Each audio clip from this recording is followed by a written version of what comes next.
You're listening to a CNA podcast.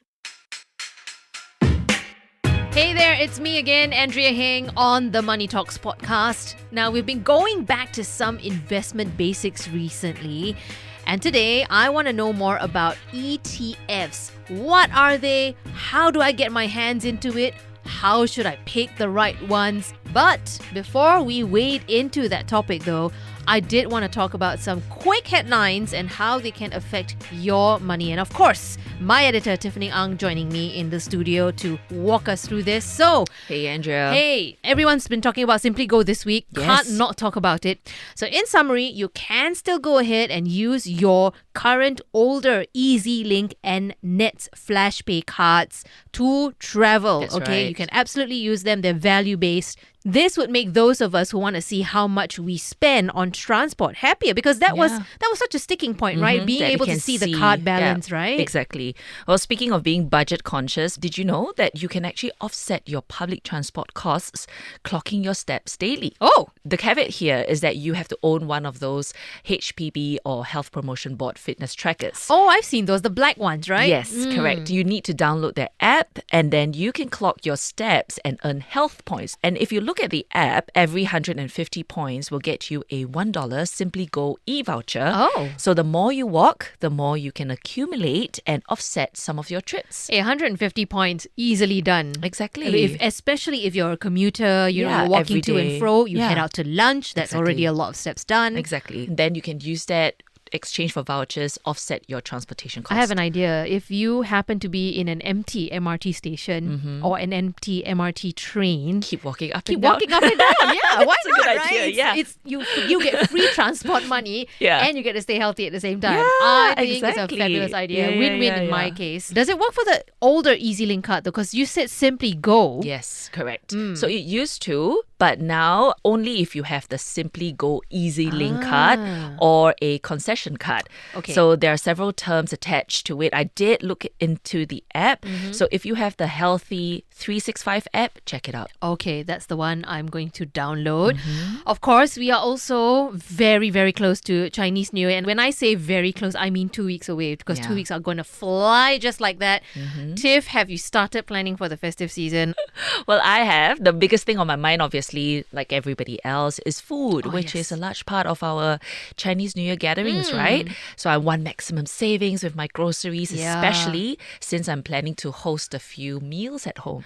Another thing that I've been scheduling is beauty appointments. You and I are very familiar with that. Yes. But especially for me, because after 2 kids, the last thing I want is for relatives to point out that I look like some auntie. Oh, no. Yeah. So, Yeah, no, I think you got it right. It's like time. maintenance. It's It's just maintenance, right? maintenance, It's yeah. scheduled maintenance, Yeah. just like factories, Yeah. where we have to go trim our hair, do our nails, do our lashes. I mean, the thing I don't like about this period and this time of year is the surcharges. I mean, I personally am against it. Yeah. It's all this extra cost, the CNY surcharge. I mean, some are charging as much as 10% on top of regular prices. Some are doing it in tiers. I did my Yes. lashes recently.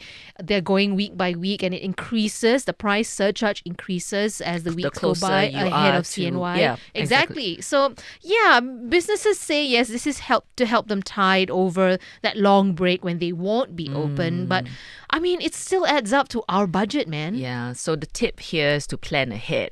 So if you're agnostic on where you want to get your hair or your nails done, there are still places that don't impose this surcharge. Oh. Yeah, I went online and I saw try your neighborhood spots actually. Yeah. Right. So plus, if it's your first time there, you might even get a discount. Actually, that is a huge, huge pro tip, right? Like a trial. Exactly. Why 10% not, off. right? Yeah. Well, the bottom line is whatever little you save can go towards the other big money drainer, What's that? the ang paos. Oh, I forgot about that. So you've read about it in the news. The US Securities and Exchange Commission, or more glamorously known as the US SEC, recently approved a spot Bitcoin exchange traded fund, or ETF. Quite a mouthful, right? And no, crypto is not what we're talking about today. But you can't deny that the news has also cast a spotlight on the OG, traditional ETFs. So we've had a number of episodes on Money Talks that mention ETFs in a broad sense and how they are a popular investment. If you are still in the dark about ETFs, well, today we are going to help you come into the light, okay? We promise that by the end of this episode, you will know your ETFs just like your ABCs. I'm not going to be doing this alone, of course. I'm sharing this very important task with Yeap Jun Rong. He's market analyst at IG. Welcome, Jun Rong. Hi, welcome. Thanks for having me. Okay, so first and foremost, the 101, the ABC. What is an exchange-traded fund? Yes, so the short answer for exchange-traded fund, as you have read in the textbook, of course, they will say it's a basket of stocks Yep. or securities, Uh-huh. and then it's listed on the exchange. And it's easily tradable. It tends to track an underlying. So that is the sort of official definition that you have read about it online. But when I explain it in a more fun way, I'll just say that an ETF is probably like a bowl of a Yong Tau Fu, for example. I love this. Yes, so a little mix of everything Okay. blend together into a bowl of your lunch. Yeah. So why is that so? Because, for example, if you have limited capital, maybe just $5, you want to prepare your own lunch. Okay. If you go to the supermarket, probably you can get a tray of eggs or a packet of fishball and you're pretty much done. Wow. Okay, but if you take that $5 and you head over to the Yong Tau Fu store, you can actually get an egg, fishball, vegetables, crab stick, maybe a bowl of rice. Yeah. So it gives you exposure to a different ingredient. And of course, in the sense of the ETF, it gives you exposure to different stocks with minimum capital outlay. I love this analogy, by the way. So if I were to take YTF or Yong Tau Fu, I'm basically exposed to all the different food groups and the different benefits that these food groups have Yes. for me, all in one bowl. And I can choose how much of each food group I want in that bowl. Yes. Okay, I love this. Okay, so give us a little bit of a history lesson on ETFs. Now, I'm not going to ask you for the technical Right. specificities and all that. I'm not going to ask you for a timeline, but I just want to know, how did they come about in the first place?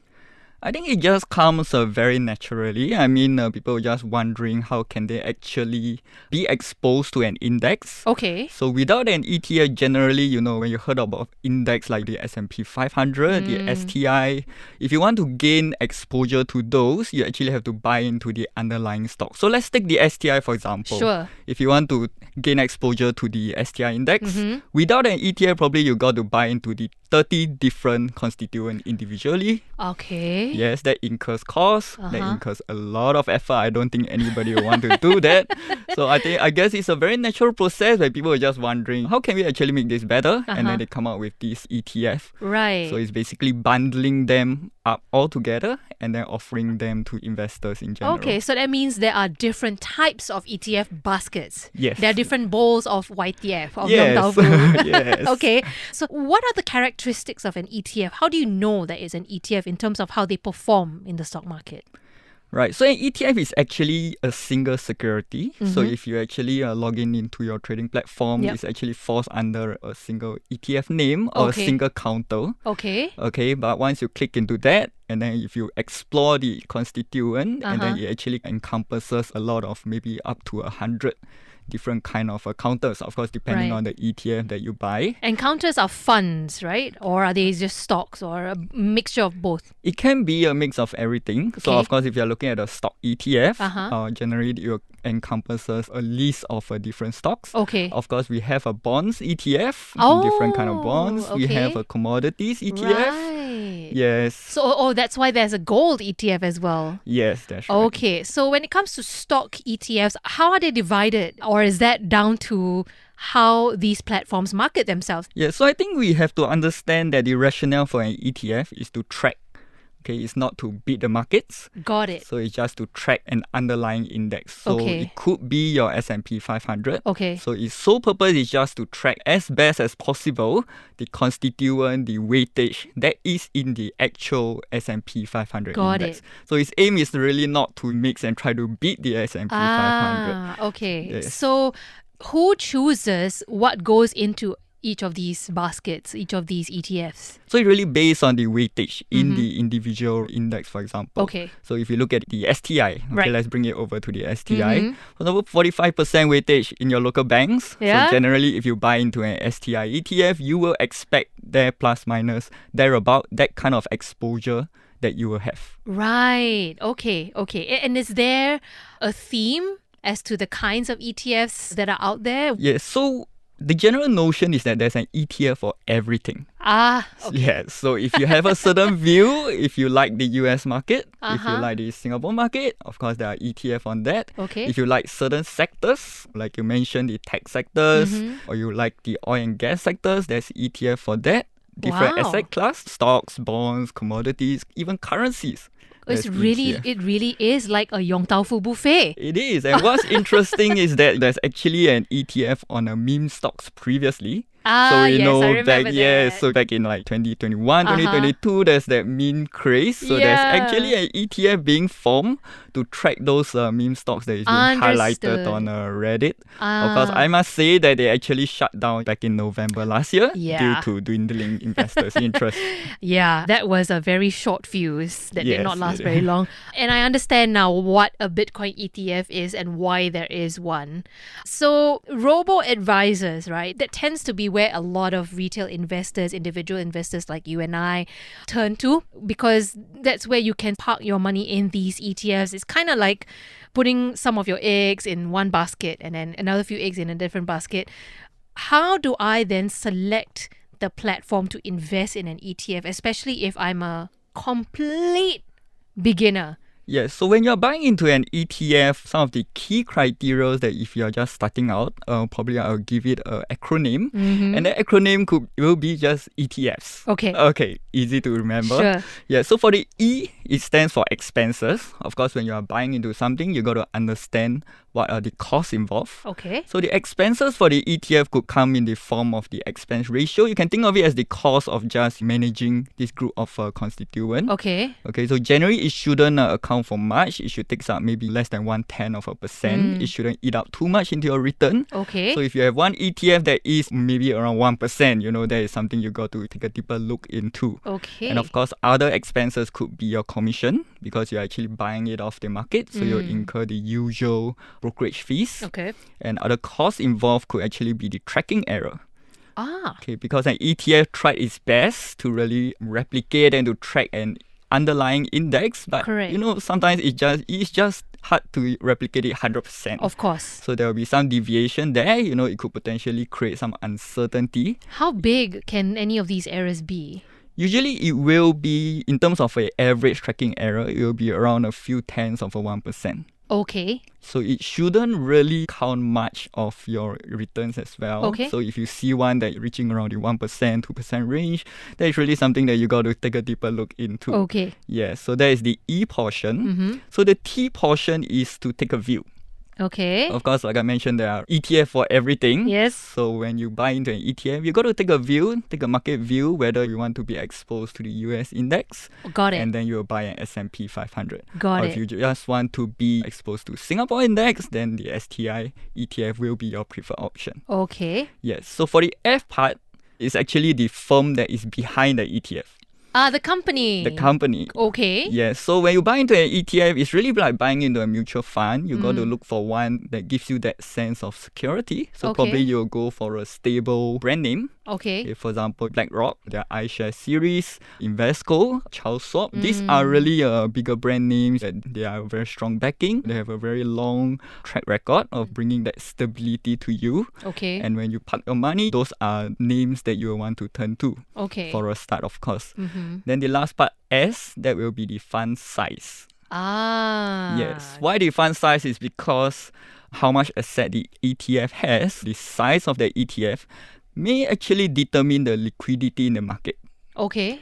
Yes, because when you buy and sell an ETF, you are going on the market. It's like buying your stock and shares. Right. You do not want to run into a situation where you actually want to sell your ETF holdings, but actually forced to get a more unfavorable price just because the liquidity is not there. So the liquidity actually offers you flexibility with what you want to do with your ETF. Yes, it gives you that kind of a liquidity so that when you want to sell, you actually don't have to be forced to actually sell at a much lower price Right. just to get the order done. Okay. So liquidity kind of matters, Okay. especially when you are dealing with trading in the markets, and that is where the size will actually play a part. When I trade an ETF, or if I were to put my money in an ETF fund, what's the frequency that I have to sort of look after it? So some investments, I need to really be quite watchful. They're more volatile. They are very sensitive. They're very market sensitive, for example, or they're economically sensitive versus things like safe haven assets, your T-bills, bonds, stuff like that. I don't really have to take a look at those. Do I need to have a lot of purview and oversight when I'm invested in an ETF?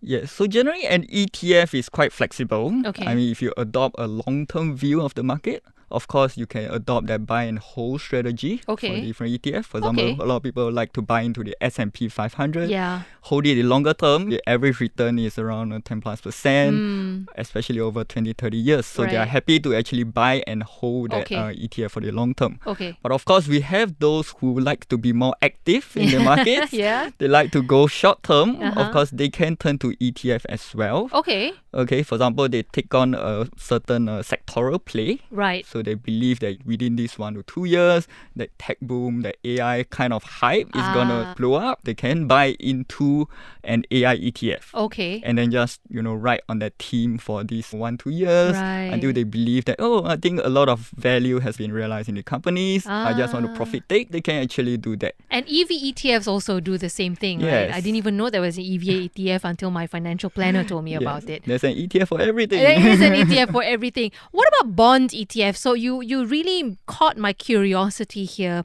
when you mentioned bond ETFs. Do they function the same way as bonds where I can put it in, I wait, there's a maturity period? Is that how bond ETFs work as well? So for bond ETF, so generally, of course, they track an underlying bond index. So they are gaining exposure into that different bond holdings under that bond index. And when you look at bonds ETF, of course, the capital appreciation may not be as huge as what you expect under the stocks, right?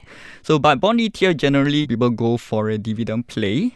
I mean, when you buy into fixed income, generally, of course, there's a certain bit of capital appreciation, but of course, you are more focused on the returns that you get from that fixed income asset as well. So that ETF also pay dividends to you. Right. So it's just really buying like a dividend basket, for example. Oh, okay. So if I'm starting from absolute zero, right, and an ETF is what I have chosen as my first play, how do I choose which one to put my money on? Say my investment personality as a newbie is slightly conservative. I want to see some gradual return. I don't need to be aggressive with it just yet. What do I go for?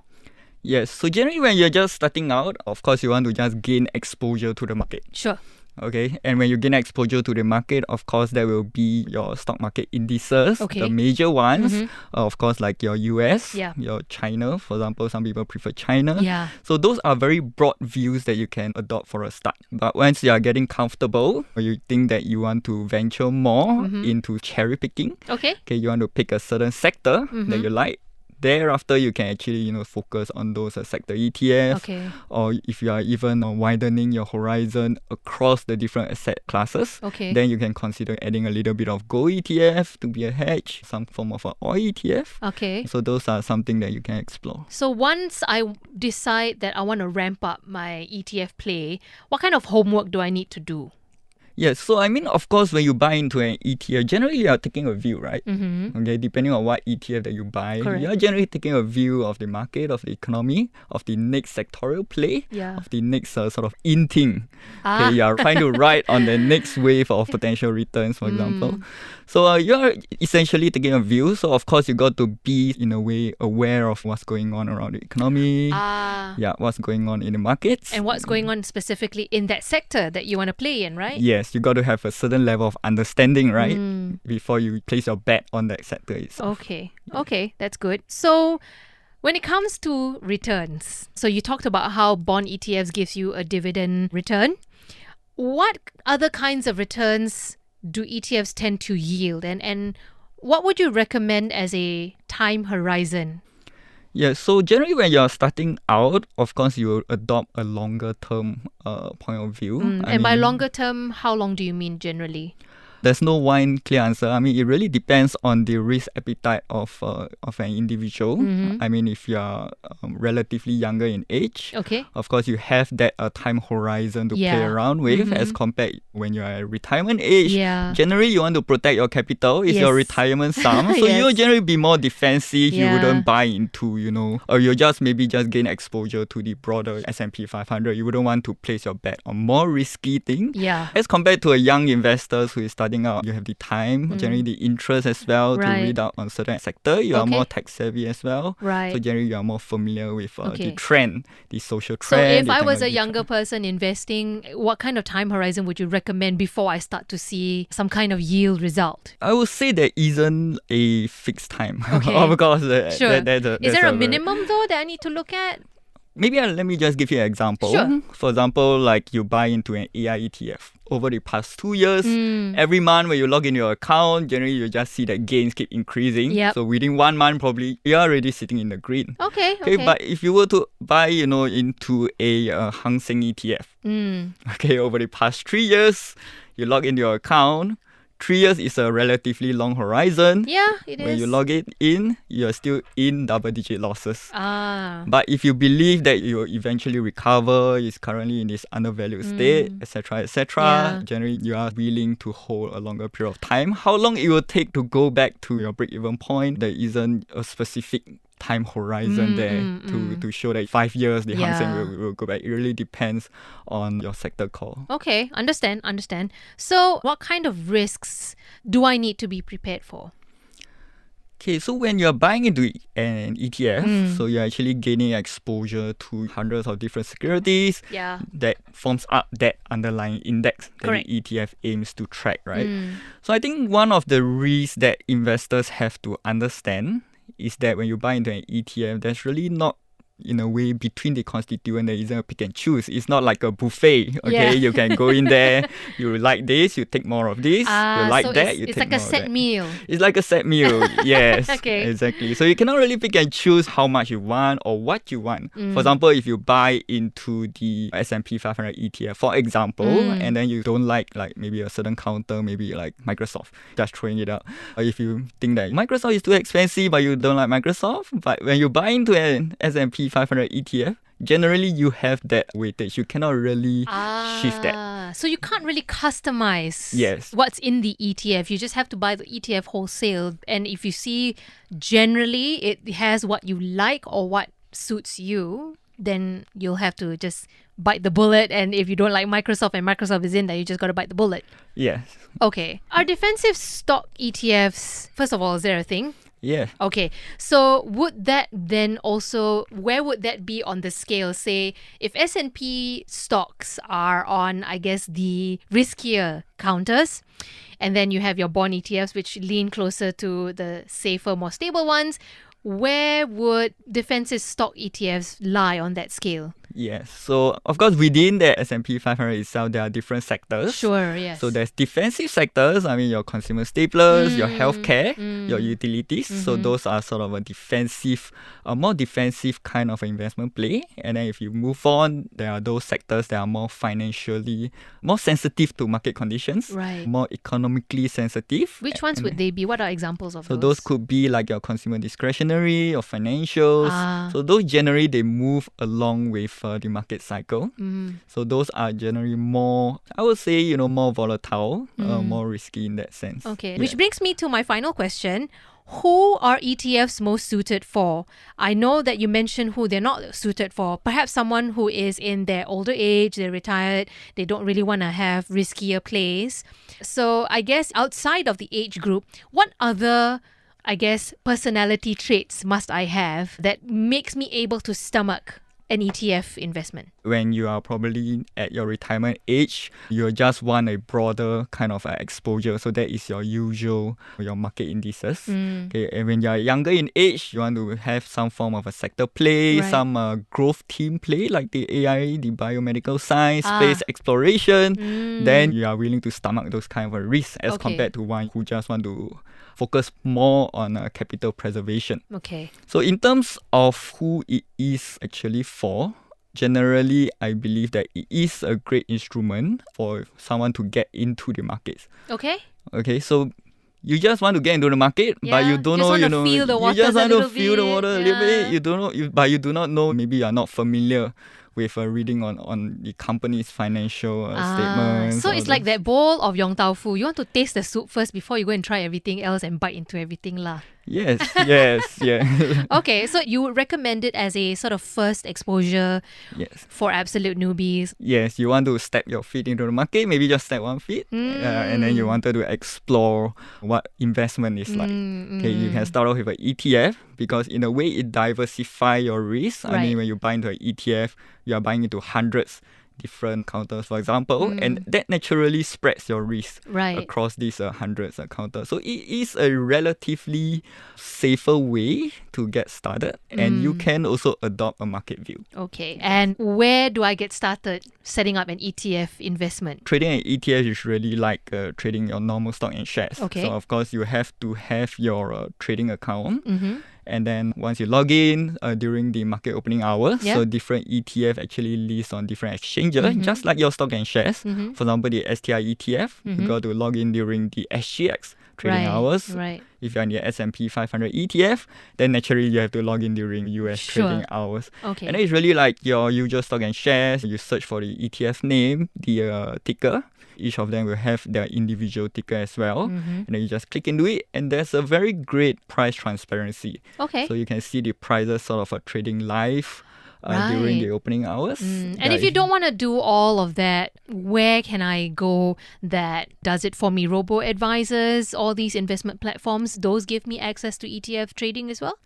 In a way, yes. I think Banks some, also? In a way, I believe some robo-advisors, I think they help you in figuring out your risk appetite. So, of course, they will figure out how much is your risk tolerance. And then from there, they will recommend you from portfolios. Right. And within their portfolios, it really depends. Some of them could be buying into ETF. Some of them could blend a mix of mutual funds as well. So, in a way, they have that additional. I'm glad you brought that up. What is the difference between an ETF and a mutual fund? Yes. So an ETF is only role is to track.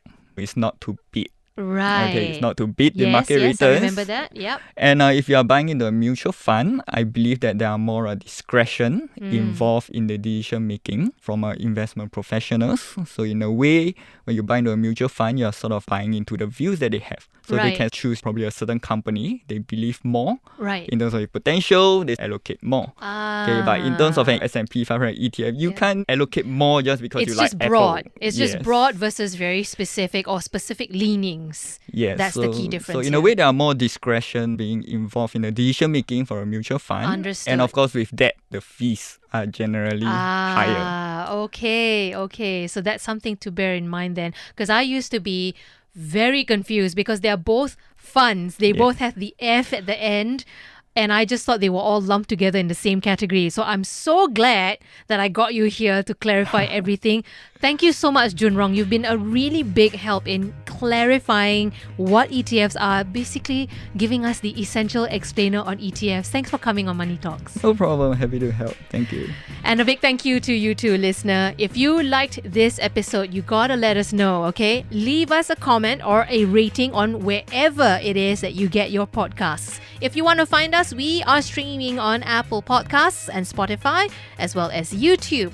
Now, the team behind Money Talks is Joanne Chan, Tiffany Ang, Crispina Robert, Saya Wind, and myself, Andrea Heng, and I'm off to get some Yong Tau Fu.